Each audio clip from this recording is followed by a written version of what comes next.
الحمد لله وكفى وسلام على عباده الذين اصطفى أما بعد فأعوذ بالله من الشيطان الرجيم بسم الله الرحمن الرحيم يا مريم اقنتي لربك واسجدي واركعي مع الراكعين رب اشرح لي صدري ويسر لي أمري واحلل عقدة من لساني يفقهوا قولي سبحانك لا علم لنا إلا ما علمتنا إنك أنت العليم الحكيم اللهم صل على محمد في أول كلامنا اللهم صل على محمد في أوسط كلامنا اللهم صل على محمد في آخر كلامنا صدق الله العظيم. محترم دینی بھائیوں، قرآن کریم کی آیت آپ کے سامنے تلاوت کی گئی ہے. اللہ تبارک و تعالیٰ نے قرآن کریم میں علماء لکھتے ہیں کہ نماز کا بہت زیادہ حکم دیا ہے. اقیموا الصلاۃ، نماز قائم کرو. اقیموا الصلاۃ، نماز قائم کرو. اس طرح صاف صاف حکم 100 جگہ سے زیادہ اللہ نے دیا ہے.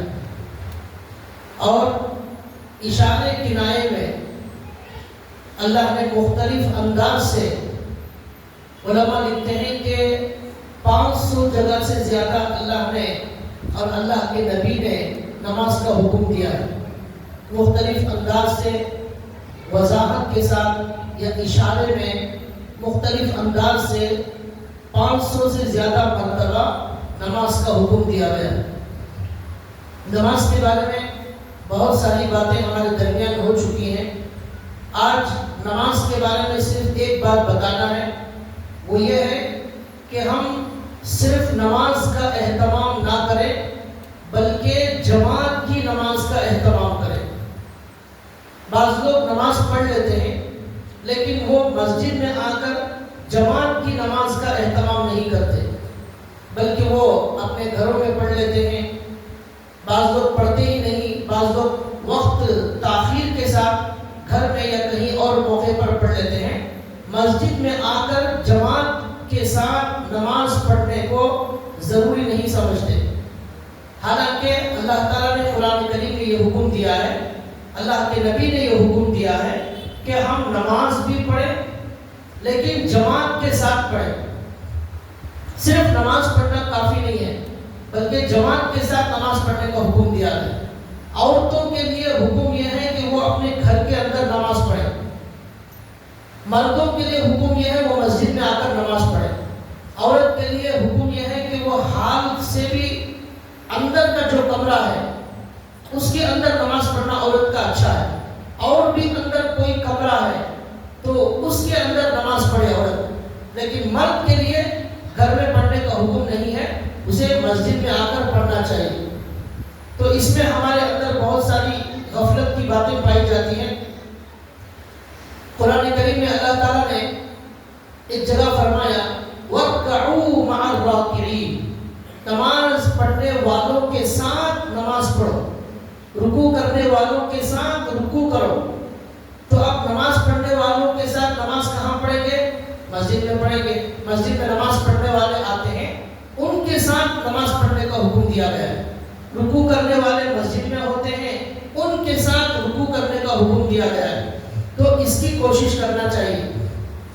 ہمارے جو اللہ والے تھے، صحابہ تھے، بڑے بڑے علماء تھے، وہ سب بہت زیادہ اہتمام کرتے تھے.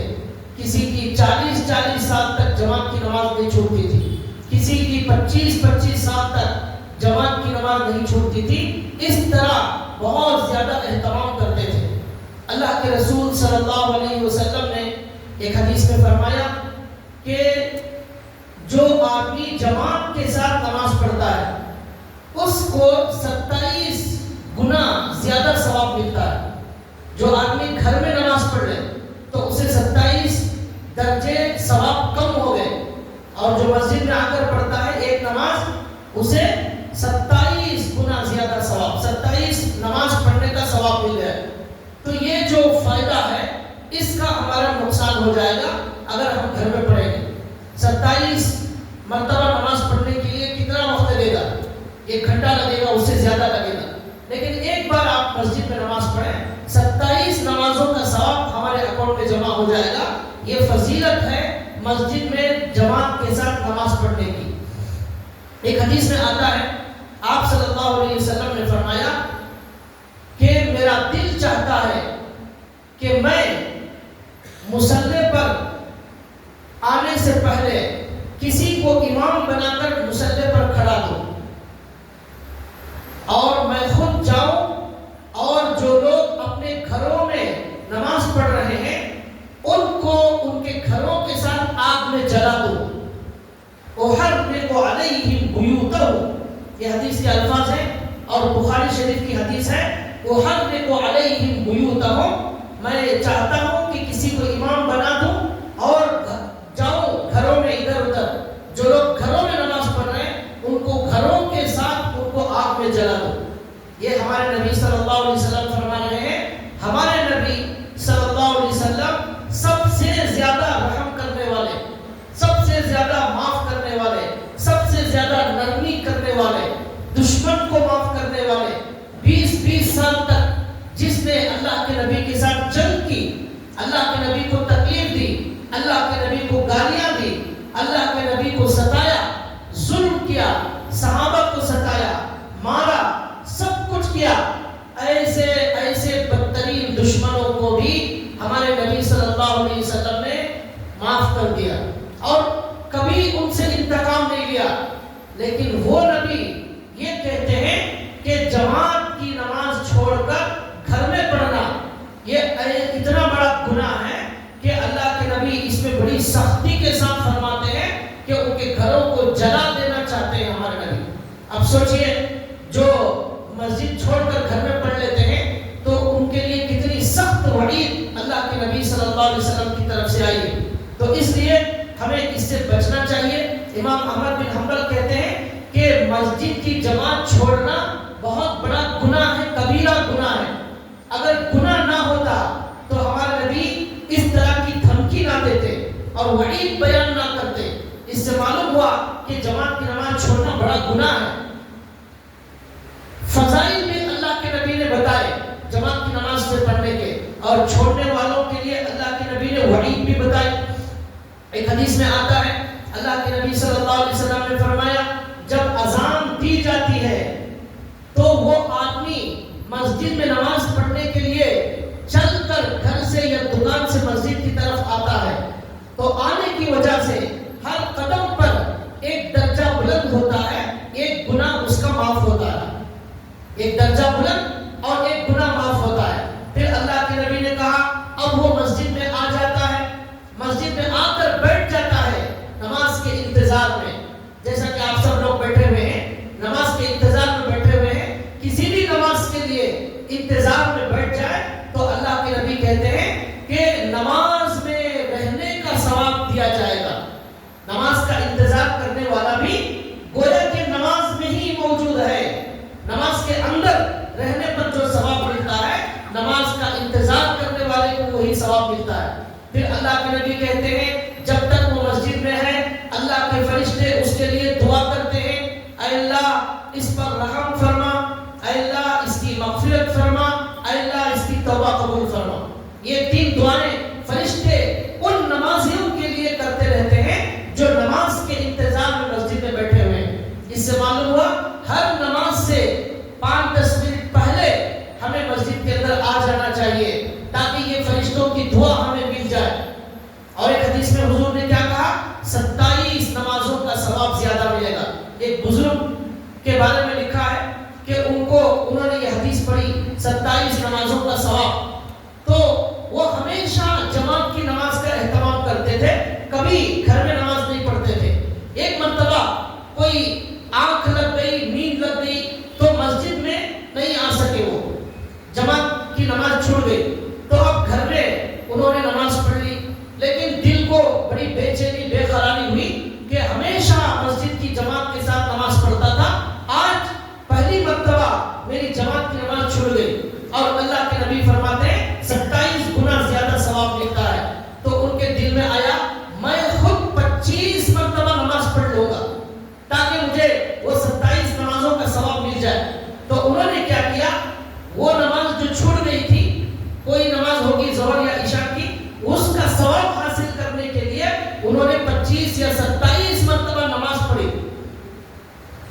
بعد رات میں سو گئے تو خواب میں دیکھتے ہیں، یہ خواب میں کوئی آدمی کہہ رہا ہے 27 مرتبہ الگ نماز پڑھنے سے 27 نمازوں کا ثواب تو مل گیا، لیکن امام کے ساتھ نماز پڑھنے سے، مسجد میں نماز پڑھنے سے حدیث میں آتا ہے کہ جب وَلَضَّالِّينَ امام کہتے ہیں تو مقتدی کو آہستہ آمین کہنا چاہیے، تو جب مقتدی آمین کہتا ہے اسی وقت فرشتے بھی آمین کہتے ہیں، تو فرشتوں کی آمین ہماری آمین کے ساتھ جب مل جاتی ہے تو ہماری مغفرت ہو جاتی ہے۔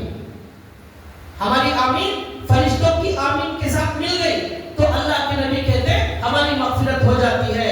تو خواب میں کسی نے کہا 25-27 بار نماز پڑھنے سے ثواب مل گیا، لیکن جماعت کی نماز کا ایک اور ثواب ہے، فرشتوں کی آمین کے ساتھ ہماری آمین کا مل جانا، اس کی وجہ سے ہماری مغفرت ہو جانا، یہ ثواب سے محروم ہو گئے۔ تو دیکھیے 27 بار پڑھیں گے تب بھی جماعت کی جو نماز ہے اس کا ثواب حاصل نہیں ہو سکتا، وہ فرشتوں کی جو آمین کے ساتھ ملنے کی جو دعا اور مغفرت کا وعدہ ہے وہ صرف مسجد کے اندر ہو سکتا ہے۔ تو اس طرح بھائیوں ہمارے بڑے اور اللہ والے جماعت کا اہتمام کرتے تھے۔ ایک مرتبہ حضرت عمر رضی اللہ تعالیٰ عنہ نماز کے بعد فجر کی نماز میں دیکھتے ہیں کہ ایک صحابی موجود نہیں ہے فجر کی نماز میں، تو حضرت عمر رضی اللہ تعالیٰ عنہ ذہن میں بٹھا لیے کہ یہ صحابی فجر میں نہیں آئے تھے، تو حضرت عمر دوپہر کے وقت شام میں کسی وقت گزر رہے تھے، ان کے گھر پر گئے اور جا کر پوچھا کہ کہاں ہے وہ صحابی، تو ان کی ماں نے کہا کہ وہ کہیں باہر گئے ہوئے ہیں۔ تو حضرت عمر نے کہا کہ آج فجر میں کیوں نہیں آئے، تو ان کی ماں نے کہا رات بھر میرا بیٹا تہجد اور نفل پڑھتا رہا، اس کی وجہ سے فجر میں آنکھ لگ گئی، فجر میں مسجد کو نہیں آ سکا، یہی نماز پڑھ کر سو گیا۔ حضرت عمر رضی اللہ تعالیٰ عنہ نے فرمایا میری نظر میں رات بھر تہجد پڑھنے سے زیادہ بہتر ہے فجر کی نماز مسجد میں آ کر جماعت سے نماز پڑھی جائے۔ پوری رات آپ نفل پڑھیں اور مسجد میں فجر کی نماز نہ پڑھیں، یہ اچھا نہیں ہے، اس سے اچھا ہے آپ آرام سے سو جائیں اور فجر کی نماز مسجد میں آ کر جماعت سے پڑھیں۔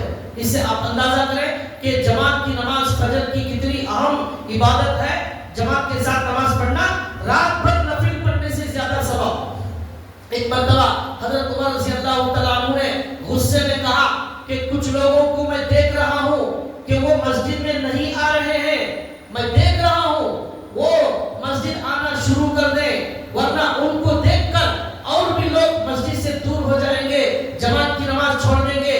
اگر انہوں نے ایسے ہی جماعت کی نماز چھوڑنے کا معمول بنایا تو میں ان کی گردن اڑانے کے لیے کچھ لوگوں کو بھیجوں گا جو ان کی گردن اڑا دیں گے۔ یہ حضرت عمر رضی اللہ تعالیٰ عنہ نے بڑی سختی کے ساتھ حکم دیا کہ کوئی جماعت سے، ان کے زمانے میں کوئی جماعت کی نماز چھوڑنے کی ہمت نہیں کرتا تھا۔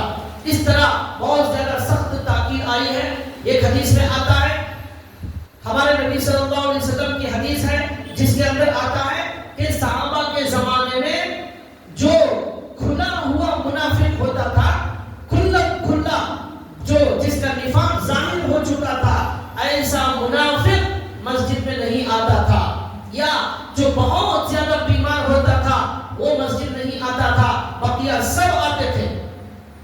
پھر اسی حدیث کے اندر موجود ہے بلکہ جو بیمار ہوتے وہ صحابہ بھی 2 لوگوں کے سہارے مسجد آتے تھے اور لا کر ان کو صف میں کھڑا کر دیا جاتا تھا۔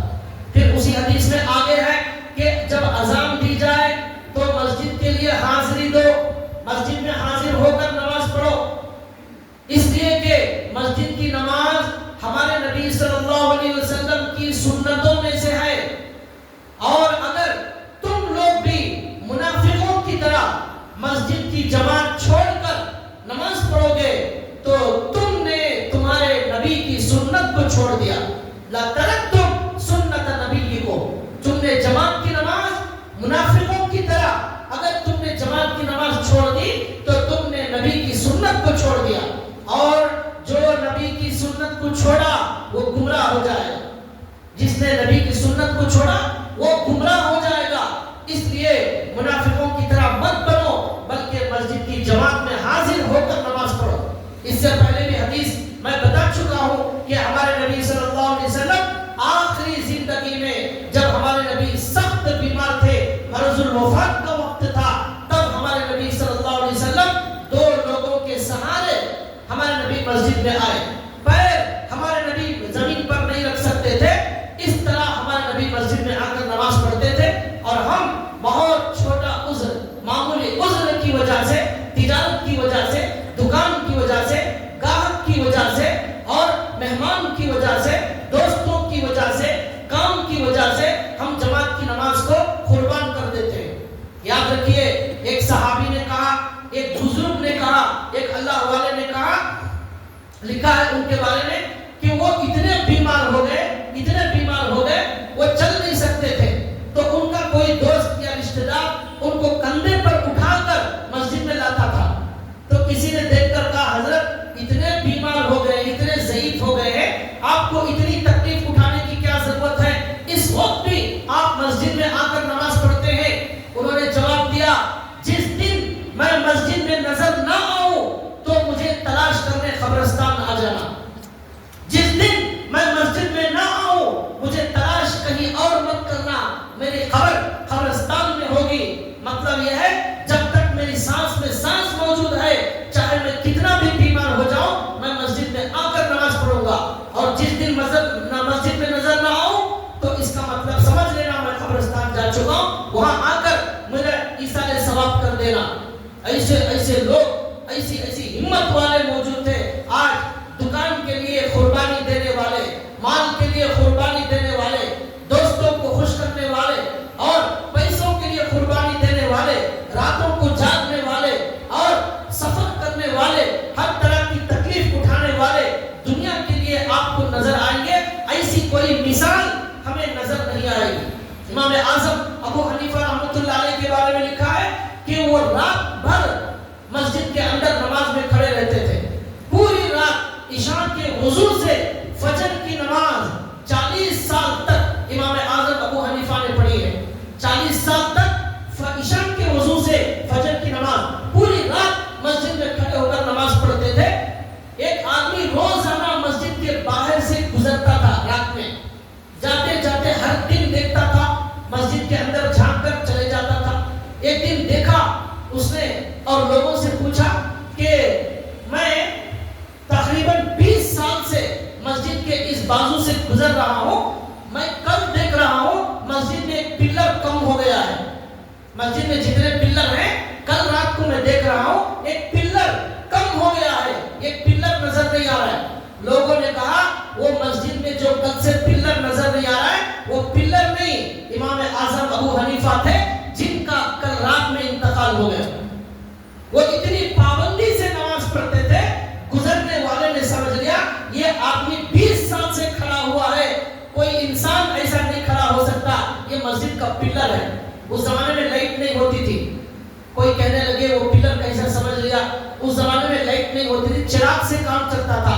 ہلکی چاند کی روشنی میں مسجد میں جو نظر آتا تھا اس سے یہ سمجھ لیا کہ کوئی پلر ہے.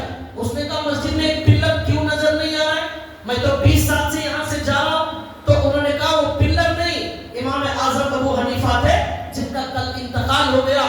آج امام اعظم ابو حنیفہ تو 20 سال سے دیکھ رہا ہے، وہ 40 سال سے کھڑے ہوئے.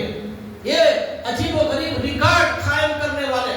ہمارا ریکارڈ کس میں قائم ہو رہا ہے؟ ہمارا ریکارڈ قائم ہو رہا ہے کھانوں میں، ہمارا ریکارڈ قائم ہو رہا ہے اور پینے میں، سفر کرنے میں، پیسے کمانے میں، بلڈنگ بنانے میں، بنگلے خریدنے میں. یہ ہمارا ریکارڈ قائم ہو رہا ہے اور انہوں نے ایسا عظیم الشان ریکارڈ قائم کر دیا. ایک بزرگ کی بات یاد آ گئی. انہوں نے کہا کہ پوری زندگی وہ جماعت کے ساتھ نماز پڑھتے رہے مسجد میں. ایک مرتبہ ان کی جماعت کی نماز چھوڑ گئی. ان کو اتنا غم ہوا، اتنا غم ہوا، اتنا غم ہوا، زار و خطا رونے لگے.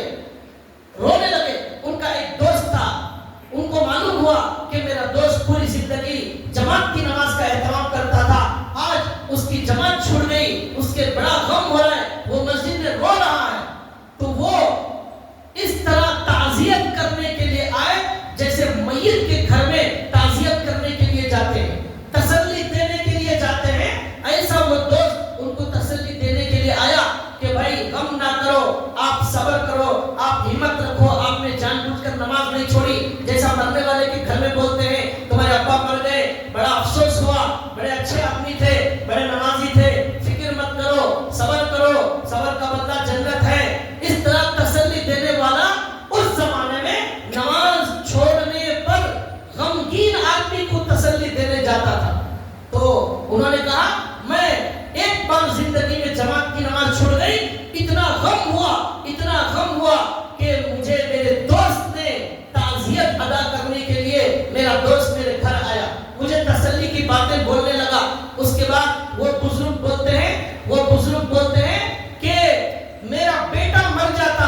بزرگ ایسے ایسے لوگ گزرے ہیں دنیا کے اندر، واقعات سن کر یقین نہیں آتا، اتنا زیادہ اہتمام کرنے والے، ایسی پابندی کرنے والے، ان سے معلوم ہوا کہ ہمیں صرف نماز پڑھنے کا حکم نہیں دیا گیا بلکہ جماعت کے ساتھ نماز پڑھنے کا اللہ تبارک و تعالیٰ نے ہمیں حکم دیا ہے، اور اس کی اللہ تعالیٰ نے یہ فضیلتیں بتائی ہیں، اور ہمارے نبی صلی اللہ علیہ وسلم نے اس طرح تعلیم دی کہ صحابہ اکرام میں سے کوئی بھی صحابی کبھی بھی وہ جماعت کی نماز چھوڑنے کی ہمت نہیں کرتا تھا۔ لکھا ہے کہ ہندوستان کے ایک بہت بڑے اللہ والے گزرے ہیں، ان کا نام ہے حضرت بختیار کاکی رحمۃ اللہ علیہ۔ اسی ہندوستان کے بزرگ ہیں قطب الدین بختیار کاکی رحمۃ اللہ علیہ۔ ان کے بارے میں لکھا ہے کہ ان کے زمانے میں ان کا ایک بادشاہ تھا سلطان شمس الدین التمش رحمۃ اللہ علیہ، ہندوستان کا بادشاہ تھا۔ ان کا جب انتقال ہونے لگا تو وہ بادشاہ حضرت سے بیعت ہوا تھا، حضرت سے بیعت تھا، حضرت کا مرید تھا، اصلاحی تعلق تھا، اپنی اصلاح کراتا تھا، پوچھ پوچھ کر اللہ تعالیٰ کے محبت کو پانے کے لیے آگے بڑھ رہا تھا۔ تو حضرت بختیار کاکی رحمۃ اللہ علیہ کو معلوم تھا کہ یہ بادشاہ کتنا نیک انسان ہے، لیکن دنیا میں لوگوں کو معلوم نہیں تھا کہ وہ کتنا نیک بادشاہ ہے۔ تو حضرت نے اپنے مرنے سے پہلے کہا کہ میرے انتقال کے بعد میری جنازے کی نماز وہ آدمی پڑھائے گا جس کے اندر 3 شرطیں پائی جائیں، 3 باتیں پائی جائیں، وہ آدمی میری جنازے کی نماز پڑھائے گا۔ جس کے اندر یہ 3 باتیں نہ ہو وہ میری جنازے کی نماز نہ پڑھائے۔ جب یہ وصیت کر دی، اب جنازہ آ گیا حضرت خواجہ بختیار کاکی رحمۃ اللہ علیہ کا، جس کو لکھ کر یہ وصیت دی تھی، وہ جنازے کے سامنے آیا اور آ کر اعلان کرنے لگا کہ حضرت نے کہا ہے حضرت کی جنازے کی نماز یہ آدمی پڑھائے گا جس کے اندر 3 شرطیں موجود ہو۔ پہلی شرط یہ ہے کہ اس کی اثر سے پہلے کی جو سنت ہے 4 رکعت، سنت غیر مؤکدہ، سنت مؤکدہ نہیں، اثر سے پہلے سنت غیر مؤکدہ نہیں پڑھیں گے کوئی گناہ نہیں ہوگا، پڑھیں گے ثواب ملے گا، یہ سنت غیر مؤکدہ۔ سنت مؤکدہ پڑھنا ضروری ہے، نہیں پڑھیں گے گناہ ہوگا۔ اثر سے پہلے کی سنت یہ سنت غیر مؤکدہ، مغرب کے بعد 2 سنت یہ سنت مؤکدہ، نہیں پڑھیں گے گناہ ہوگا۔ لیکن اثر سے پہلے کی سنت سنت غیر مؤکدہ، حضرت نے کہا جو آدمی ایسا ہو پوری زندگی میں اس کی اثر سے پہلے کی سنت کبھی زندگی میں نہ چھوٹی ہو، وہ آدمی آ کر میری جنازے کی نماز پڑھائے۔ دوسری شرط یہ ہے کہ وہ پاک دامن ہو، پاک دامن ہو، اس نے کبھی زنا کا ارتکاب نہ کیا ہو۔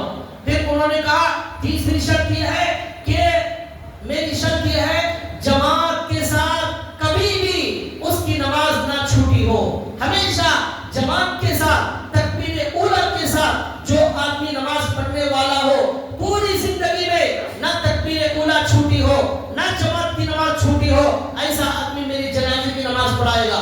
یہ اعلان ہوا، لاکھوں کا مجمع موجود ہے، بادشاہ کا جنازہ ہے، لاکھوں کا مجمع موجود ہے، اعلان ہو رہا ہے، کوئی بھی آگے بڑھنے کی ہمت نہیں کر رہا ہے۔ اس مجمع میں علماء موجود ہیں، اس مجمع میں محدثین موجود ہیں، اس مجمع میں حفاظ قرآن موجود ہیں، اس مجمع میں بہت سارے اللہ والے موجود ہیں، کوئی بھی آگے آ کر اس کی جنازے کی نماز، ان کی جنازے کی نماز پڑھانے کی ہمت نہیں کر رہا ہے، اس لیے کہ کون ایسا ہوگا جس کی اثر سے پہلے کی بھی سنت کبھی زندگی میں قضا نہ ہوئی ہو۔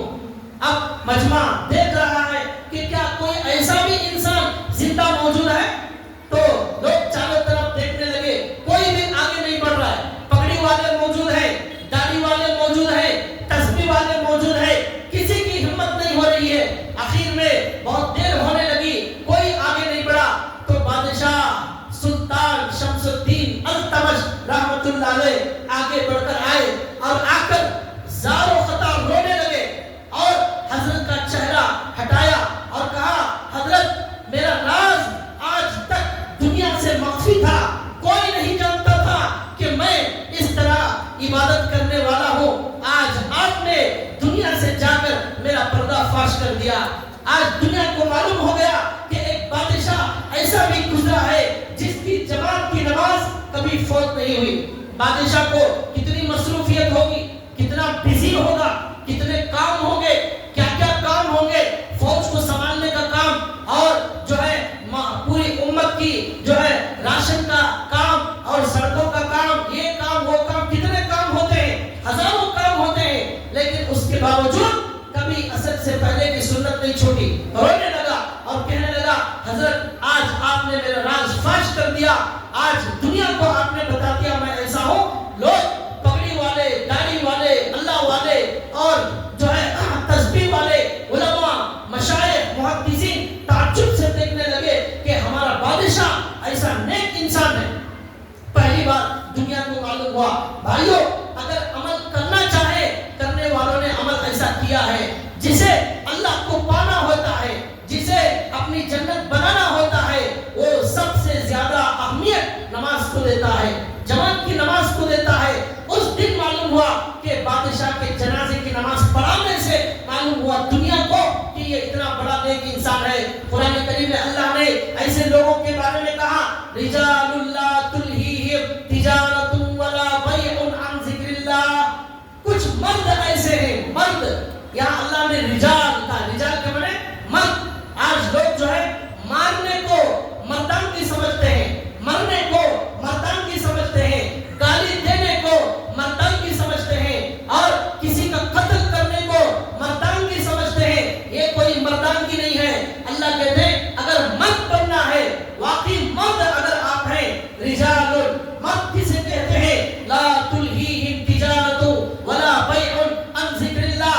آپ کا شو روم آپ کو نماز سے نہ روکے, آپ کا دکان آپ کو نماز سے نہ روکے, آپ کی کمپنی آپ کو نماز سے نہ روکے, آپ کا مالک آپ کو نماز سے نہ روکے, آپ کی بیوی, آپ کا رشتہ دار, آپ کے بچے, آپ کے دوست آپ کو نماز سے نہ روکے.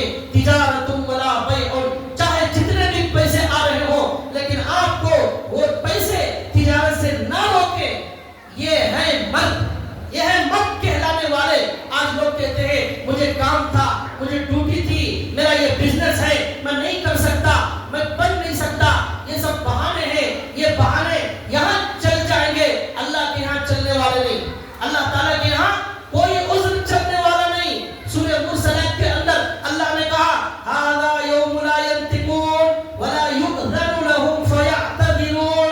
یہ قیامت کا میدان جہاں پر اللہ کا دربار لگا ہوگا, ہمارے نبی موجود ہوں گے, 1,24,000 انبیاء موجود ہوں گے, اللہ کا دربار لگا ہے.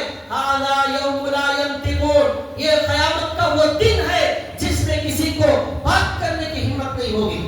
ولا یؤذن لهم فیعتذرون, کوئی عذر بیان نہیں کر سکے گا.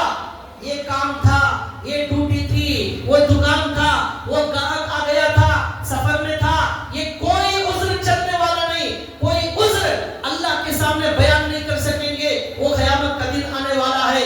ہمارے نبی نے کہا, ایسی تعلیم ہمارے نبی نے دی کہ بادشاہ بھی ایسا اہتمام کرتے تھے.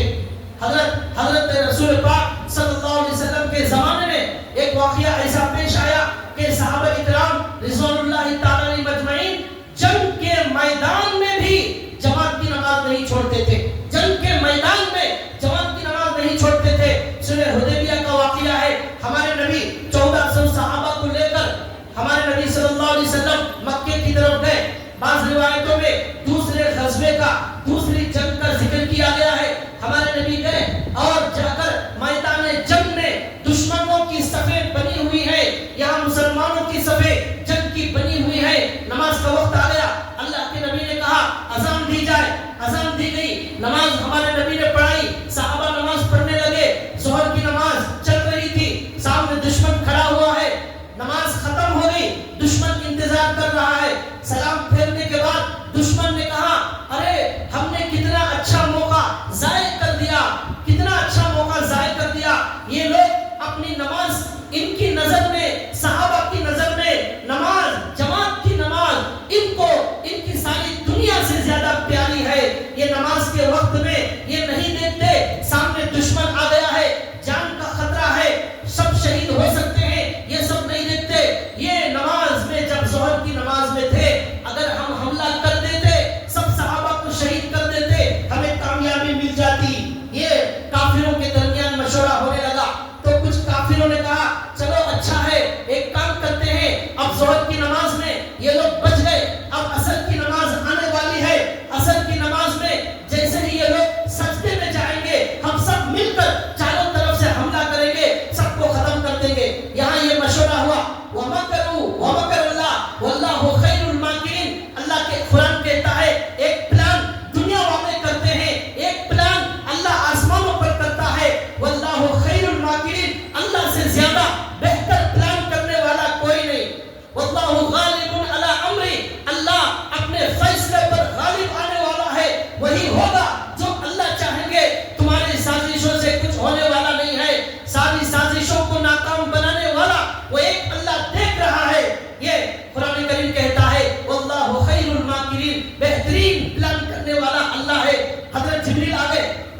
کی ہے، ایک نئی نماز کی شروعات کی ہے۔ اللہ تعالیٰ نے 5ویں پارے میں وہ آیت موجود ہے، وَإِذَا كُنْتَ فِيهِمْ فَأَقَمْتَ لَهُمُ الصَّلَاةَ فَلْتَقُمْ طَائِفَةٌ مِّنْهُمْ مَعَكَ وَلْيَأْخُذُوا أَسْلِحَتَهُمْ فَإِذَا سَجَدُوا فَلْيَكُونُوا مِنْ وَرَائِكُمْ وَلْتَأْتِ طَائِفَةٌ أُخْرَىٰ۔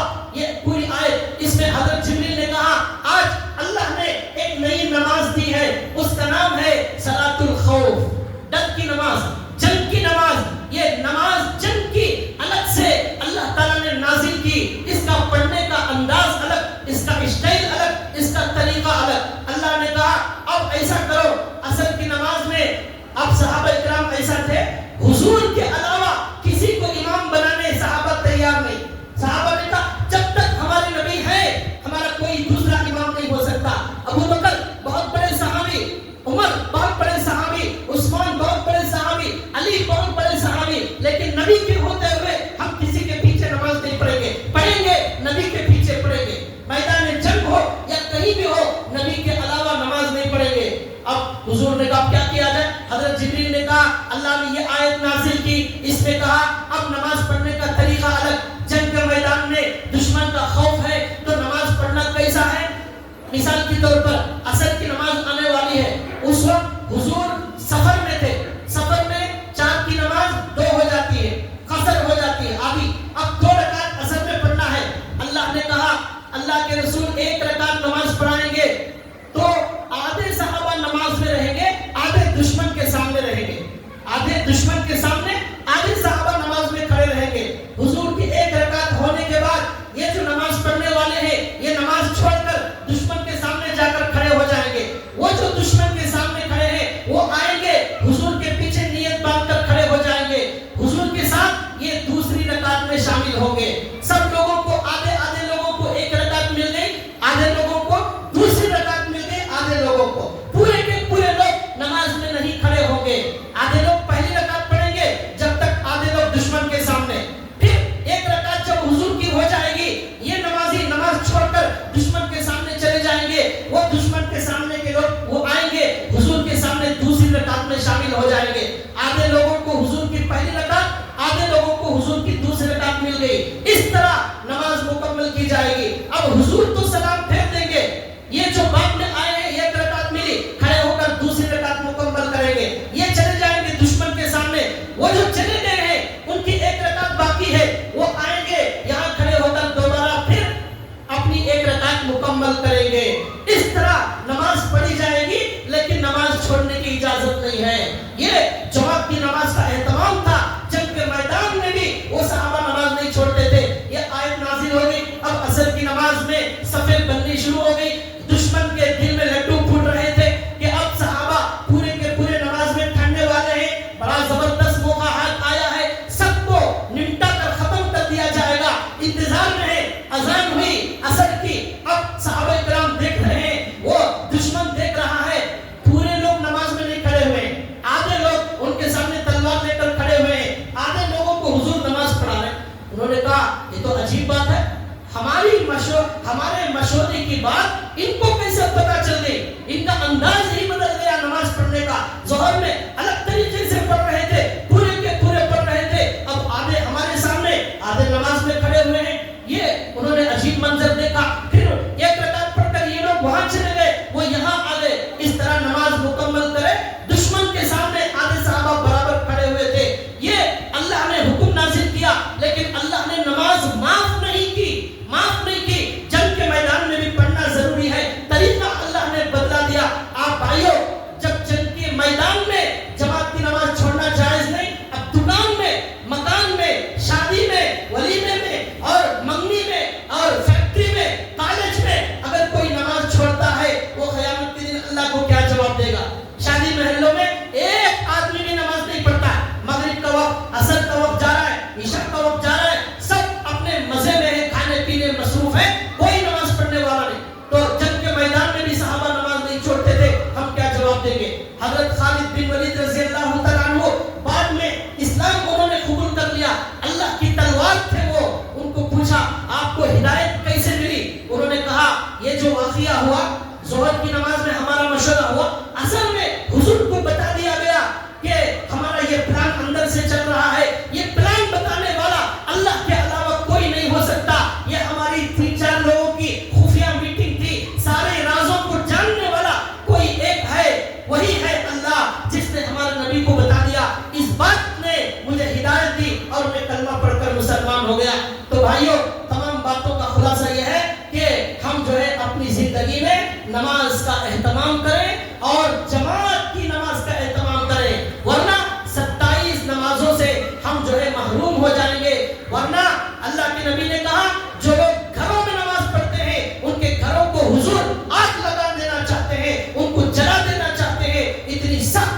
ہمارے نبی نے بیان فرمائی ہے. اللہ سے دعا ہے اللہ تعالیٰ ہمیں جماعت کی نماز پڑھنے کی توفیق عطا فرمائے اور نماز کی پابندی کی توفیق عطا فرمائے.